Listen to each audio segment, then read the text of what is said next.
சாதி வட்டத்துக்குள் சூழ்ச்சிகளால் பின்னப்பட்டிருக்கின்ற அண்ணல் அம்பேத்கர் அவர்கள் சாதி தலைவர் கிடையாது, அவர் எல்லோருக்குமான ஒரு தலைவர் என்று தன்னை பின்தொடர்ந்து வரக்கூடிய பல இளம் தலைமுறையிற்கு அடையாளப்படுத்துகிறார். அண்ணல் அம்பேத்கர் அவர்கள் நமக்கான தலைவர், அண்ணல் அம்பேத்கர் அவர்கள் மக்களுக்கான தலைவர், அண்ணல் அம்பேத்கர் அவர்கள் வளர்ச்சிக்கான தலைவர், அண்ணல் அம்பேத்கர் அவர்கள் பெண்களுக்கான தலைவர். தயவு செய்து அவரை ஒரு சாதி தலைவராக பார்க்காதீர்கள்.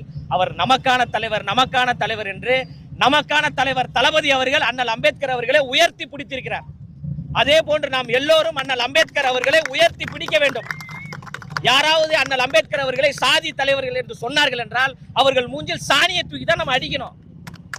ஏன்னா காலம் காலமாக மாமேதையாக இருக்கக்கூடிய அண்ணல் அம்பேத்கர் அவர்களை ஒரு சாதி வட்டத்திற்குள் சுருக்கி அவரை வைத்து அரசியல் செய்து கொண்டிருக்கிறார்கள்.